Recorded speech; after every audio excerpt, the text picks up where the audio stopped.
Y'all are watching Fite Feed, and today I'm going to be going through my latest update in my UFC Pick Tracker, which is now going to be the 6th update that we are doing. And in this 6th update, similar to my previous updates, guys, I'm going to not only go through the overall standings between myself, MMA Guru, MMA Joey, and Tracy MMA, but we're also going to do a bit of a deep dive into our picks from the UFC 315 fight card and who got the best picks. Just a heads up, guys. This is the 3rd week in a row where Fite Feed, myself, had the best picks overall. So make sure you keep tuning in. Okay, so diving in to our total standings here, we got first place still owned by MMA Joey with 54 wins and 20 losses. So that is this is all out of 74 fights, guys, with a 72.97% correct. Second place, myself, Fite Feed, 50 and 24 out of 74. And that is 67.57% correct. And I took Guru's spot. Last week we were tied, and now I was able to come out on top from this fight card. MMA Guru in third place with 48 wins, 26 losses out of 74 total fights, 64.86% correct. And then finally, Tracy MMA, 47 and 27 out of 74, 63.51% correct. So really, guys, this is what's fun about this tracker so far. I think MMA Joey does have the inherent lead here, unless he does abysmal in his picks, which he doesn't generally do. He's usually kind of coming in pretty close each fight card.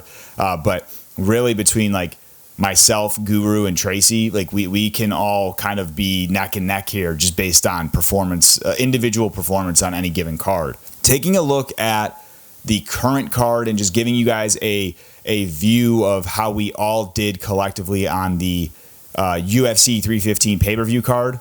As I said in the beginning of this video, had the best picks on this card, going 9-3 out of 12. And then taking a look at second place, we've got a tie between Tracy and MMA Joey with 8-4. And then Guru coming in last on UFC 315 with 7-5. So I'll just dive in and give you guys a taste or look at who we all picked in each fight. So first fight on the card, we all chose Bezkat Almakhan to beat Mr. Fucking Brad Katona. I'm Brad Katona. He should be scared. He's got to fight Brad Katona. Bezkat just bests him with a huge fucking uppercut that he actually clipped him with initially in the fight, kind of stunning him, and then just lands it to knock him out, and then lands some heavy ground and pound, and Brad Katona's looking around like, where am I? Yeah, Bezkat got a great win on that one, guys. Next fight on the card, we all chose Lee to beat Santos, and we all were dead wrong. Santos definitely won this fight. I don't think it was a very close fight from my perspective. I feel Santos kind of dog walked him and got the win. So good win for him. Looking thicker than a Snicker at featherweight too. Next fight on the card. This is one of my worst picks, guys, so you can clip it if you want to and make fun of me. I chose Bruno Silva to potentially catch Barrio, just based off of Barrio's recent KO losses, and boy, was I dead wrong. Barrio almost killed Silva out there. I really hope Silva's doing okay. The rest of the boys picked Silva, so really from a prelim perspective, I didn't do too hot getting that one wrong. But next fight on the card, we all chose Sterling to win. Very close and scrappy fight, but Sterling gets the win, and I think it was very well deserved. Very solid fight, though, from start to finish. Urslan definitely came out to bang, so it was a good one. Next fight on the card, we all choose Jazz Duvicius. She got a dominant win over Andrade, and she's just going to keep climbing the ranks and really is going to be in title contention here pretty soon, I think. Next fight on the card, Bukauskas versus Kutelaba. And guys, if you want a deeper breakdown of these fights, you can go watch my fight recap that is on my channel.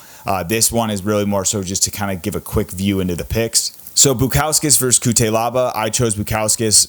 Tracy and MMA Joey all choose Bukauskas versus whereas MMA Guru chooses Kutelaba. Bukauskas gets this win, and I think that it was deserved. I feel like the commentators were giving more credence to those strikes that Kutelaba was landing, even though they weren't. I don't know. They're like the total strikes and stuff throughout the fight, guys, is always unofficial, I think, until the fight ends. I just think Bukauskas was landing the heavier and more significant and critical strikes than that of Kutelaba, and I feel he definitely got a deserved win there. Next fight on the card, guys.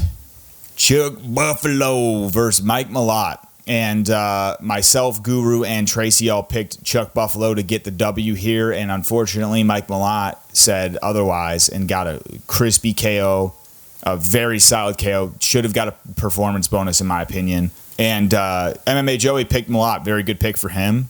This is like how these things happen, guys. When we look at each fight card and break it down, there's always a few outliers. For instance, like the one I keep bragging about, fucking Juliana Miller, guys. You sometimes get those outlier picks that everyone else is not picking. So, and actually I have one on this card as well, so we'll get to that, or two on this card. So Mike Malott just gets a crispy KO over Chuck Buffalo, knocks the mouthpiece out, sends him into the ether, and that's all she wrote. Great win for Mike Malott. Jumping up to the next fight on the card, Benoit Saint Denis. He had a very stellar performance against Prepolek. I don't think anyone picked Prepolek to win, but I was hoping maybe there would be a little underdog situation for some of my gamblers out there, but it ain't what happened.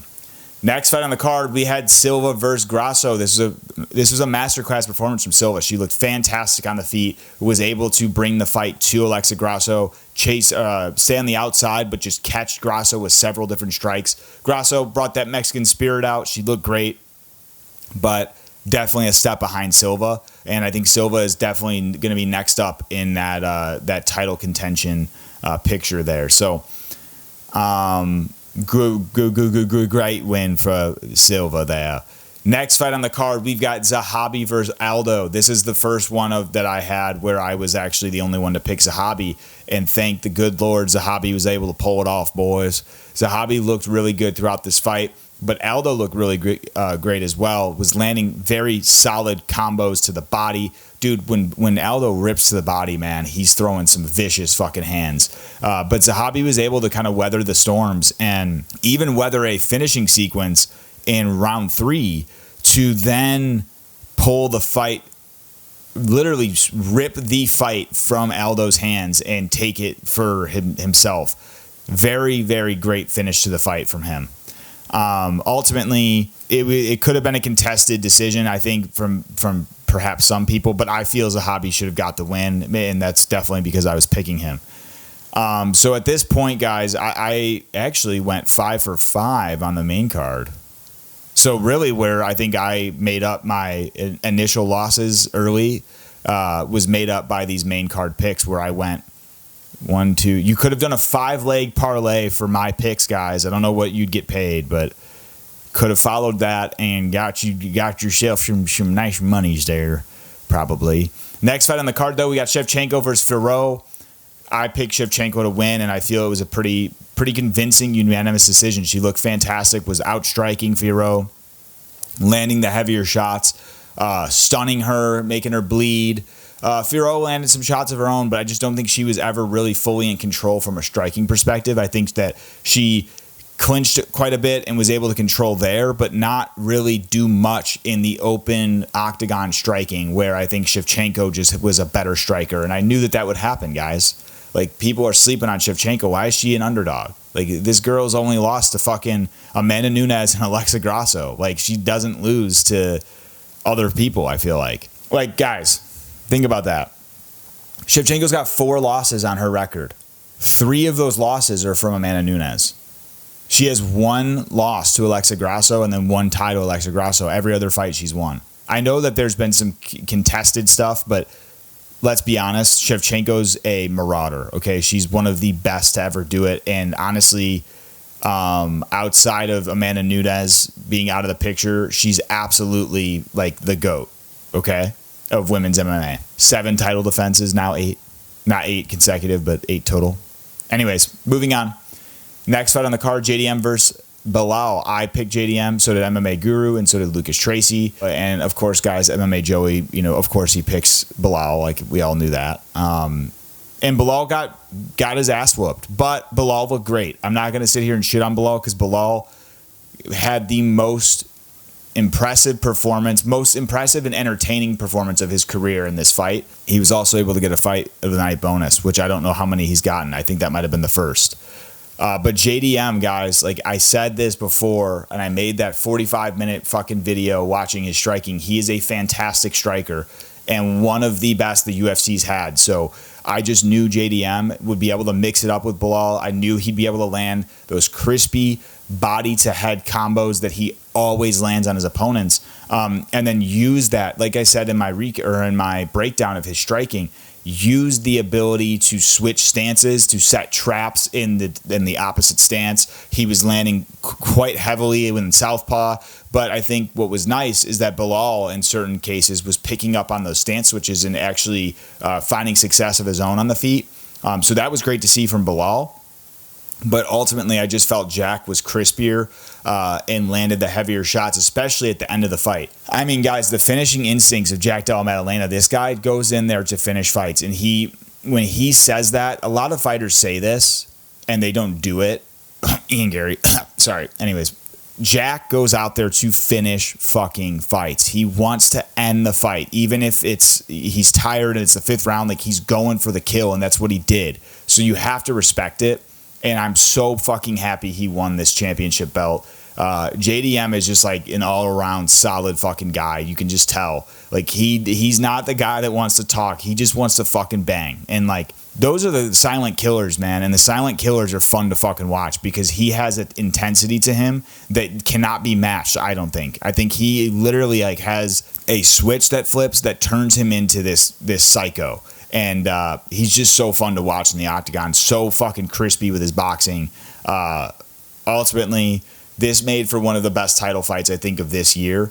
And I'm going to want to rewatch this pretty soon because I thought that Bilal put on a great performance. Bilal did have great striking. He did not have Canelo hands, but he did have great striking, and I've got to give him respect. So there you have it, guys. Once again, I am super happy that I was able to get the W in terms of like my picks on this card. I'm 3 cards in a row where I'm actually gotten first place in picks, and I'm slowly catching up to MMA Joey. I just got to keep this up, guys. I hope you guys enjoyed this video. If you are wanting to stay on top of my pick tracker updates, make sure you subscribe to this channel and get that bell turned on so that way you can be notified whenever I'm posting my MMA content. That includes my full card predictions, full card recaps, any news that's going on in the MMA world, and then also my pick tracker updates. We are now at 74 fights. I'm planning to end this series at 100 fights and declare a final winner. And then after that, I'm going to make this pick tracker much larger and include a lot of the other creators that you guys have all been commenting about. So make sure you're staying in tune for that. Once again, thank you so much for watching, and I will see you guys on the next one.